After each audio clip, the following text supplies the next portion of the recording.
Assalamualaikum warahmatullahi wabarakatuh. Saya Usul Khotimah. Pada kali ini saya akan membahas subpokok bahasan ketiga, yaitu perkembangan situasi masalah dan capaian program tahun 2019. Nah, untuk masalahnya ini sendiri terdiri dari masalah gizi dan masalah kesehatan, seperti itu. Nah, untuk masalah gizi sendiri adalah masalah kesehatan masyarakat yang dipengaruhi oleh berbagai faktor seperti faktor zat gizi makro dan mikro, faktor pengolahan, penghidangan, sanitasi makanan, dan faktor lingkungan lainnya. Nah, lalu masalah gizi dan masalah kesehatan yang terdapat di Indonesia diantaranya. Yang pertama yaitu ada angka kematian ibu atau AKI.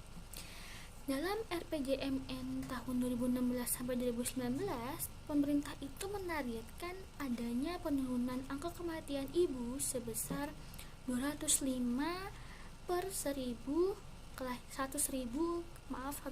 kelahiran, seperti itu. Nah, lalu datanya pada Riskesdas tahun 2018, proporsi pemeriksaan kehamilan itu meningkat nih dari tahun 2013 itu sebesar 95,2%, sampai pada tahun 2018 itu sebesar 96,1%. Yang ini dapat mengindikasikan bahwa kondisi ibu hamil di Indonesia itu membaik karena proporsi pemeriksaan kehamilan itu meningkat, seperti itu. Lalu kondisi ibu hamil di Indonesia itu juga membaik dapat dilihat dari proporsi pemeriksaan kehamilan keempat itu meningkat, yaitu pada tahun 2013 sebesar 70% dan lalu tahun 2018 itu sebesar 74,1%. Lalu juga dapat dilihat dari proporsi persalinan di Vaskes atau fasilitas kesehatan itu meningkat. Dari tahun 2013 itu sebesar 66,7%, 2018 itu sebesar 79,3%, jadi meningkat. Nah, lalu masalah lainnya yang kedua ada angka kematian bayi. Nah, untuk angka kematian bayi ini dapat dilihat dari angka kematian neonatal itu turun. Dari SDKI, survei dasar kesehatan itu tahun 2012 itu 19 per 1000 kelahiran itu turun. Pada tahun 2017 itu sebesar 15 per 1000 kelahiran. Lalu angka kematian bayi juga turun. Dari data SDKI tahun 2012 itu angkanya 32 per 1000 kelahiran hidup itu turun tahun 2017 sebesar 24 per 1000 kelahiran hidup. Lalu angka kematian bayi tadi terpotong. Jadi untuk angka kematian balita juga turun. Menurut data SDKI 2012 itu angkanya 40 per 1000 kelahiran hidup, itu turun tahun 2017 itu angkanya 32 per 1000 kelahiran hidup, seperti itu. Lalu masalah selanjutnya ada stunting nih. Stunting ini masih menjadi masalah karena menurut data Riskesdas tahun 2018, walaupun Indonesia ini mengalami perbaikan, yaitu pada tahun 2013 itu datanya 37,2%, itu turun menjadi 2018 itu menjadi 30,8%, tapi ini masih di angka anjuran WHO, seperti itu. Nah, untuk provinsinya sendiri ini angka stunting tertinggi diraih oleh Provinsi Nusa Tenggara Timur dan terendah pada Provinsi DKI Jakarta. Lalu untuk masalah selanjutnya ada masalah balita gizi kurang dan gizi buruk, seperti itu. Datanya Riskesdas tahun 2018 itu datanya sebesar 17,7%. Nah, ini masih belum mencapai target RPJMN 2019 karena targetnya RPJMN 2019 ini targetnya 17%. Jadi belum mencapai target untuk masalah balita gizi kurang dan gizi buruk, seperti itu.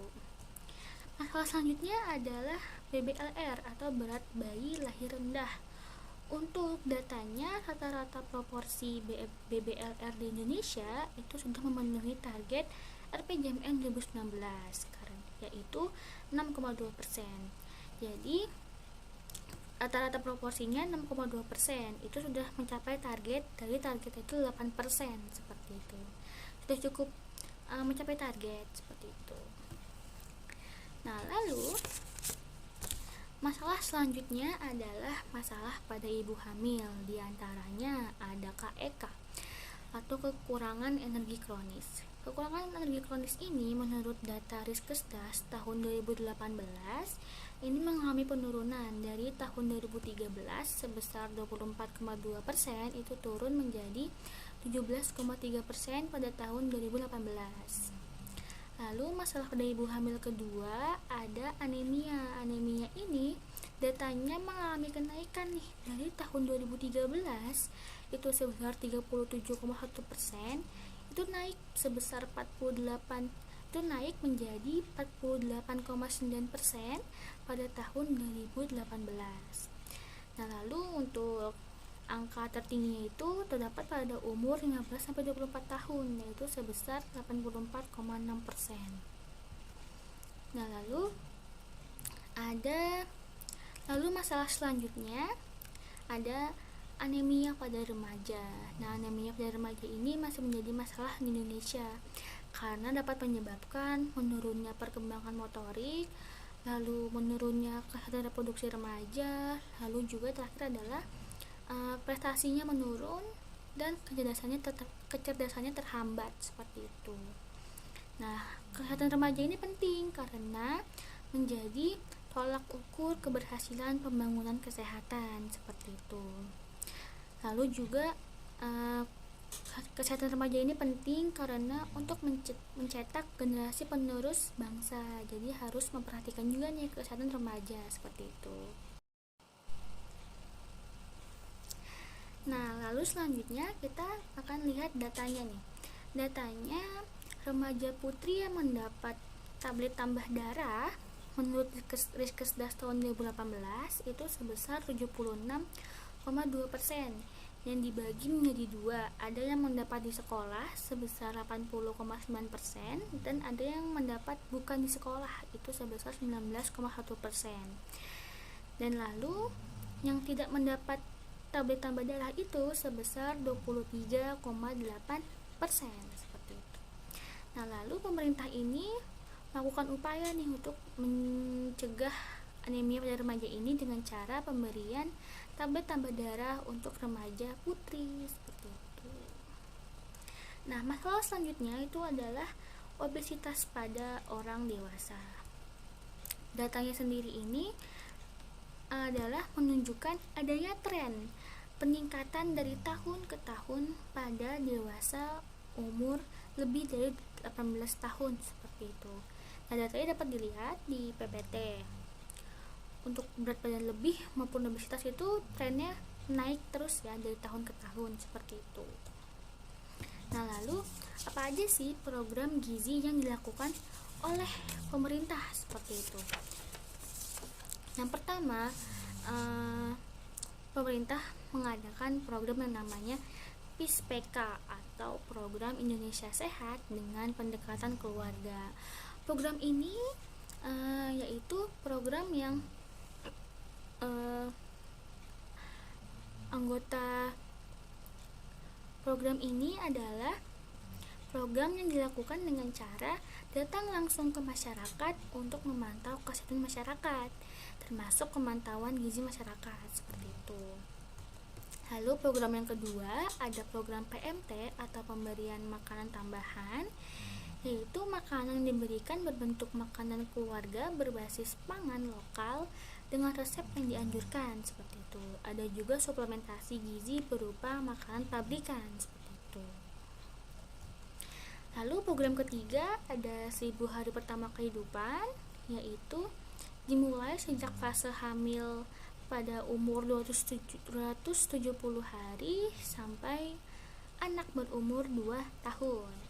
Lalu program keempat ada program Germas atau Gerakan Masyarakat Hidup Sehat, yang awalnya fokusnya ini berfokus pada pertama aktivitas fisik 30 menit per hari, yang kedua ada konsumsi buah dan sayur, yang ketiga ada pemeriksaan kesehatan rutin seperti itu. Nah, lalu apa aja sih capaian program pada tahun 2019? Nah, capaian program pada tahun 2019 ini yang pertama itu pemerintah membuat program Nusantara Sehat atau NS. Nah, Nusantara Sehat ini adalah pendekatan komprehensif dengan melibatkan tim yang terdiri dari berbagai tenaga kesehatan, mulai dari dokter, bidan, perawat, tenaga kesehatan masyarakat, dan lain sebagainya untuk di puskesmas selama 2 tahun seperti itu. Lalu ada capaian program PMT atau pemberian makanan tambahan. Lalu ada capaian program surveillance gizi. Jadi pemerintah itu mengadakan pengumpulan data individu teratur di posyandu, puskesmas, dan dinas kesehatan. Lalu terakhir ada regulasi perubahan perilaku, yang dimana pemerintah pusat dan daerah ini berkomitmen dalam pencegahan stunting dan masalah gizi lainnya. Nah, program regulasi perubahan perilaku ini sudah ada di 10 kabupaten di Indonesia bagian timur seperti itu. Nah, sekian subbab pokok bahasan ketiga. Terima kasih.